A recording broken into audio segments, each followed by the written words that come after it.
বিয়ের ৩ বছর পর নিজের স্বামীকে আবারও নিজ চোখে দেখলাম। সেই যে বিয়ের দিনে একবার দেখা হয়েছিল, এরপর আর দেখা হয়নি কখনো।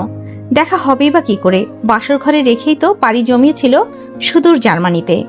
লোকটাকে এক পলক দেখার ভাগ্য হলেও একবার কথা বলার ভাগ্য হয়নি। আমাদের বিয়েটা পারিবারিকভাবেই হয়েছিল।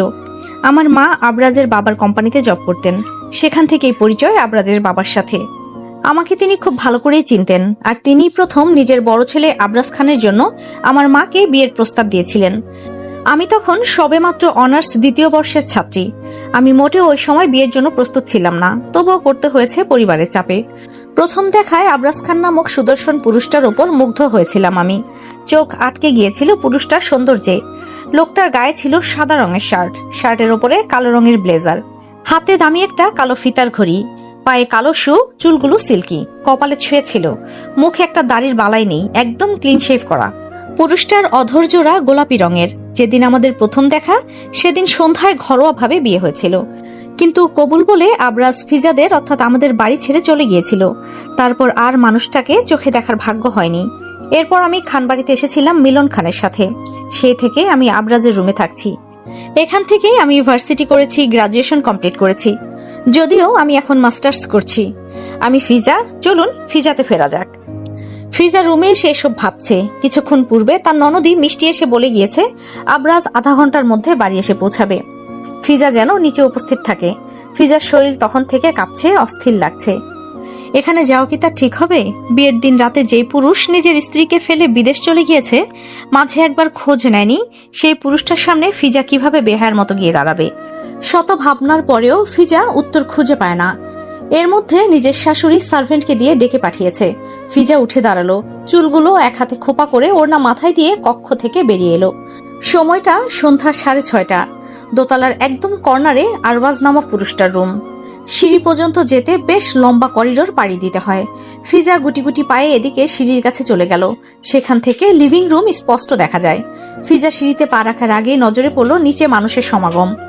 রোজকার কিছু পরিচিত মুখ ছাড়াও আরো 3টা মুখ অপরিচিত, তবে একটা মুখ 3 বছর আগে একবার দেখার সৌভাগ্য তার হয়েছিল। ফিজার বুকটা যেমন ধুকধুক করতে লাগলো, তেমন গলাটায় যেন হঠাৎ কান্না এসে দলা পাকিয়ে গেল। সুন্দরী এক রমণী আবরাজের এক বাহু জড়িয়ে ধরে আছে। নিচে যে এটা দেখে কারোর যে ভালো লাগছে না, সেই ব্যাপারটা তাদের মুখভঙ্গি দেখেই বোঝা যাচ্ছে। ফিজা দ্বিধায় পড়ল, নিচে কি যাবে সে? আর এই মেয়েটাকে এমন করে আবরাজের হাত জড়িয়ে আছে। ফিজার বুকে সূক্ষ্ম এক ব্যথা হতে লাগলো। যতই হোক, পুরুষটা তার স্বামী, 3 কবুল করে একটা পবিত্র বন্ধনে আবদ্ধ হয়েছে। সেক্ষেত্রে নিজের স্বামীর পাশে অন্য নারী, এটা কোনো স্ত্রী দেখে নিজেকে ভেতর থেকে স্বাভাবিক রাখতে পারবে না। এর মধ্যে আবরাজের বাবা মিলন খান এদিকে তাকিয়ে ফিজাকে ডাকলো। ফিজা চমকালো। সবার দৃষ্টি তখন ফিজার ওপর। ফিজা অপ্রস্তুত হলো।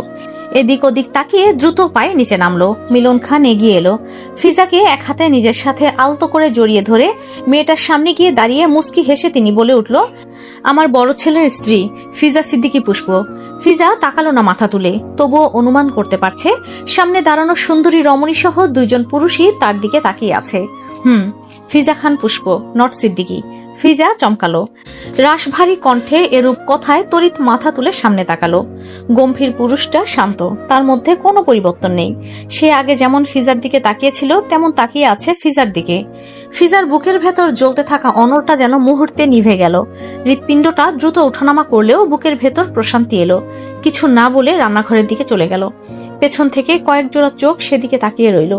এর মধ্যে একজন অবাক চোখে শুধু ফিজাকে দেখে গেল। বিশ্বাস হচ্ছে না এই সেই রমণী যে তার ভাইয়ের বিয়ে করে ফেলে যাওয়া বউ। বুকের ভেতর মোচড় দিল। তার বিশ্বাস করতে কষ্ট হচ্ছে, যাকে সে ভালোবেসে 5 বছর আগে দেশ ছাড়লো, সেই রমণী তার বড় ভাইয়ের স্ত্রী এবং তার একমাত্র ভাবি। সেই যে ফিজা রান্নাঘরে ঢুকেছে, এরপর আর মেয়েটা বেরোনোর নাম নেই। ইলা বেগম অনেক বলে কয়ে রুমে পাঠাতে পারলো না। খাবার খেতে বসেছে সবাই। ফিজা তখন রান্নাঘরে একজন সার্ভেন্টের সাথে কথা বলে জানতে পারলো সুন্দরী রমণী আরওয়াজের ফ্রেন্ড, নাম তার ত্রিনা, বাংলাদেশ ঘুরতে এসেছে, চলে যাবে আবার। কিন্তু মেয়েটার ব্যবহার দেখে ফিজার বেশ সন্দেহ হলো। এদিকে ইলা বেগম ফিজাকে ডাকতে ডাকতে রান্নাঘরে চলে এলো। এসেই বলে উঠল, পুষ্প খেতে আয় মা। ফিজার পেটে মোচড় দিল। সে কিছুতেই এই পুরুষটার সাথে বসে একই টেবিলে খাবার খেতে পারবে না, গলা দিয়ে খাবার নামবে না। ফিজা কোনো রকম নিজেকে সামলে জবাব দিল, আম্মু আমি পরে খেয়ে নেব, তোমরা খাও। ইলা বেগম মানলেন না, অনেক জোরাজোরি করতে লাগলো। ফিজা গ্যাসের প্রবলেম হচ্ছে বলে ঔষধ খেয়ে তারপর খাবার খাবে বলে আশ্বস্ত করলো। ইলা বেগম মানলেন, ঔষধ খেয়ে খেতে বলে নিজে চলে গেল। ফিজা তপ্ত শ্বাস ফেলে রান্নাঘরের একটা টুলে বসে আপেল খেতে লাগলো। রাত প্রায় 11:30। সবাই যে যার মতো খেয়ে আড্ডা দিয়ে চলে গিয়েছে। বাড়ির কাজের লোকেরাও ঘুমোতে চলে যাবে। ফিজাকে খাবার দিয়ে যেতে বললেও ফিজা নিষেধ করলো, নিজে খাবার খেয়ে নেবে বলে জানালো। রান্নাঘর ফাঁকা হতে অনেকক্ষণ বসে রইল ফিজা। এরপর প্লেটে খাবার নিয়ে ডাইনিং টেবিলে গেল। ডাইনিং এ লাইট অফ। রান্নাঘর থেকে লাইটের আলো এসে খাবার টেবিলে অল্প আলোকিত করে রেখেছে। ফিজা 2 লোকমা ভাত মুখে দেওয়ার পরই নিজের ওপর লম্বা ছায়া পড়েছে বুঝতে সক্ষম হলো। হাত থেমে গেল, চোখ জোড়া ভীতু হলো। কে আসলো এই সময় মাথায় আসে না। ফিজার ভয়ে অধর কাঁপছে। মনের সাহস সঞ্চয় করে তবুও কাঁপা কাঁপা অধর কম্পিত স্বরে জিজ্ঞাসা করলো, কে? ফিজা প্রশ্নটা করার সাথে সাথে তড়িৎ কেউ এসে ফিজার বাঁ পাশে দাঁড়ালো। বেশ তড়িঘড়ি করে পুরুষটা বলে উঠল, পুষ্প, আমি আব্রাহাম। তোমার মনে নেই আমরা একসাথে স্কুলে পড়তাম? ফিজা এবার ঘাড় বাঁকিয়ে তাকালো আব্রাহামের দিকে। সুদর্শন হয়েছে দেখতে বেশ। সে সন্ধ্যায় তো খেয়াল করেনি পুরুষটাকে। ফিজা হাসার চেষ্টা করলো। ভাবি লাগি, নেক্সট টাইম থেকে নাম নয় ভাবি বলবি। ফিজা নিজেকে ধাতস্থ করে প্রত্যুত্তরে কিছু বলার আগে পেছন থেকে খুব পরিচিত আবার অপরিচিত একটা রাশভারী কণ্ঠস্বর শুনে থেমে গেল। আচমকাই চোখ জোড়া তুলনামূলকভাবে বড় আকৃতি ধারণ করলো। কণ্ঠে পুরুষটার স্পষ্ট অধিকারবোধ। ফিজা বাখারা, তবে অস্পষ্ট স্বরে মুখ থেকে বেরিয়ে এলো, আবরাজ। হ্যাচকা টানে পুরুষটা ফিজাকে নিজের শক্তপোক্ত বক্ষ দেশে নিয়ে এলো। ফিজা আচমকাই এমন ঘটনায় অপ্রস্তুত হয়ে এটো হাতেই পুরুষটার টি শার্টের গলদেশ খামচে ধরল। সাদা গেঞ্জিতে এটো হাতে তরকারির দাগ বসে গেল।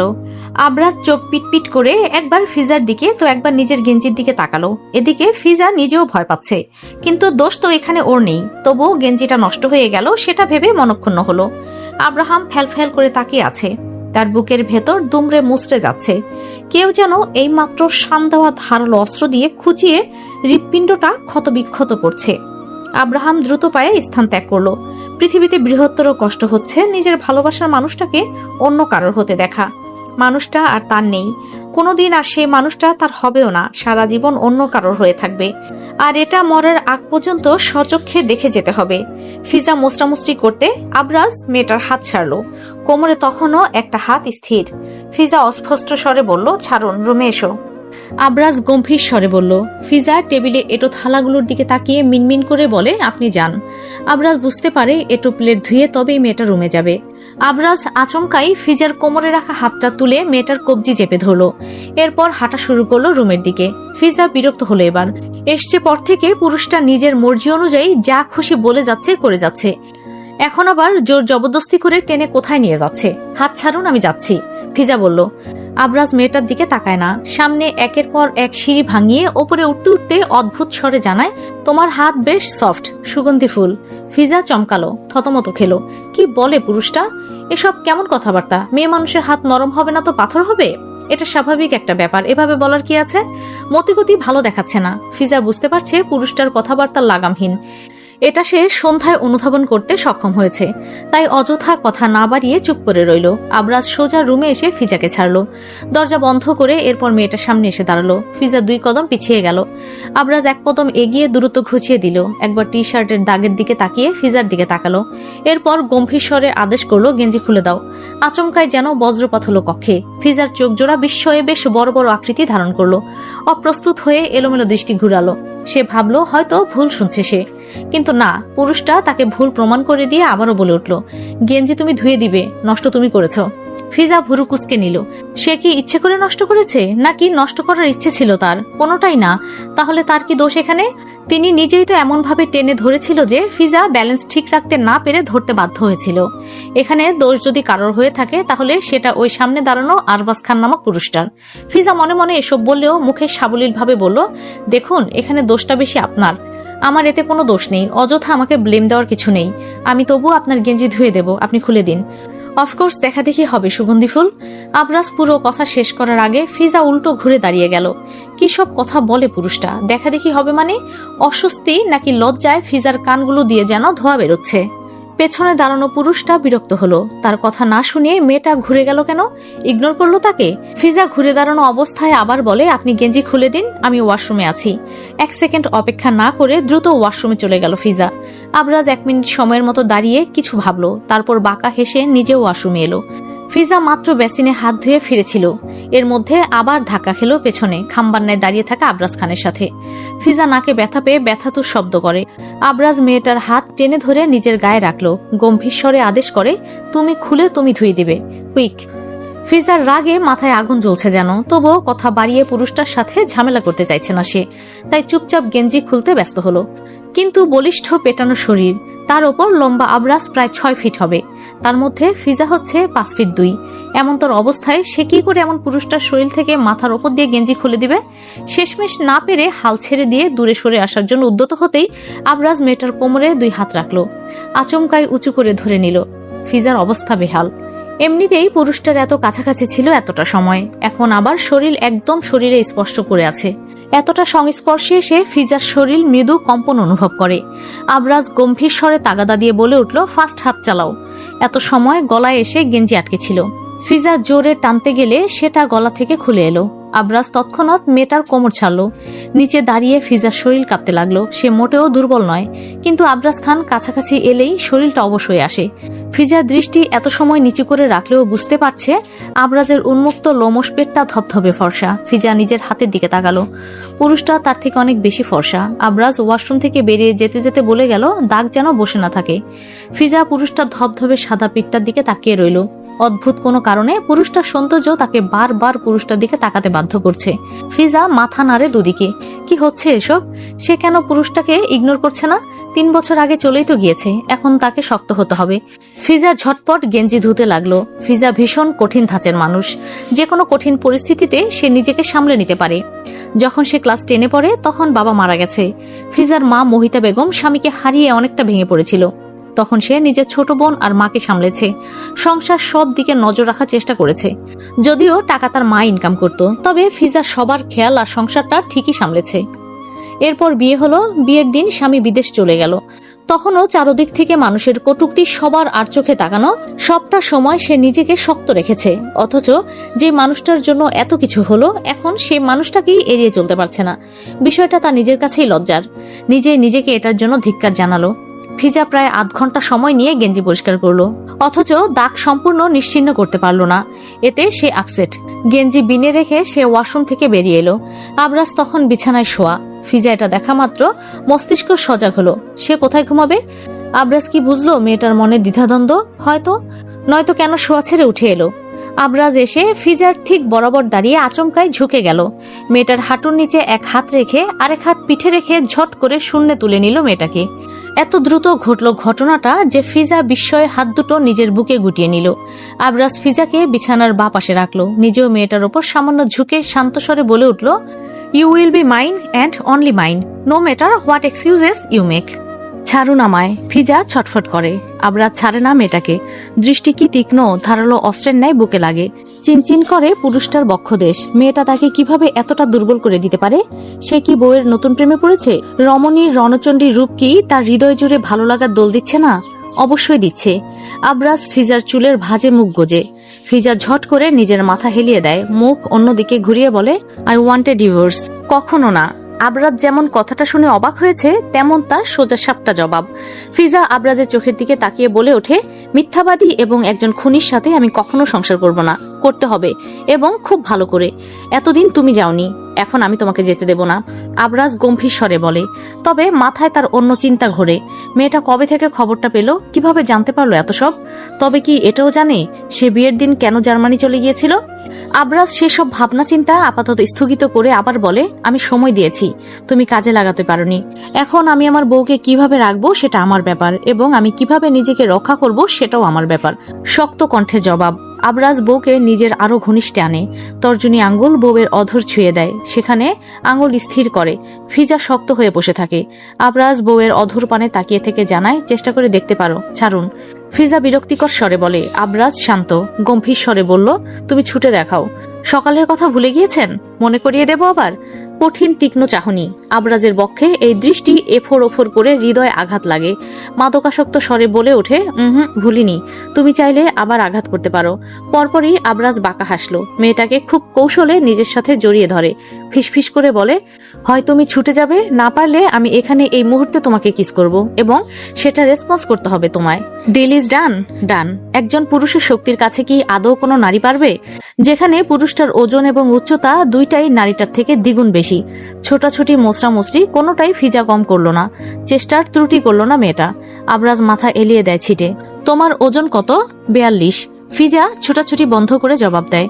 আবরাজ সেখান থেকে বলে, আপাতত এতে হবে, কোলে তুলতে সুবিধা হবে, কিন্তু ওজন বাড়াতে হবে সুগন্ধি ফুল।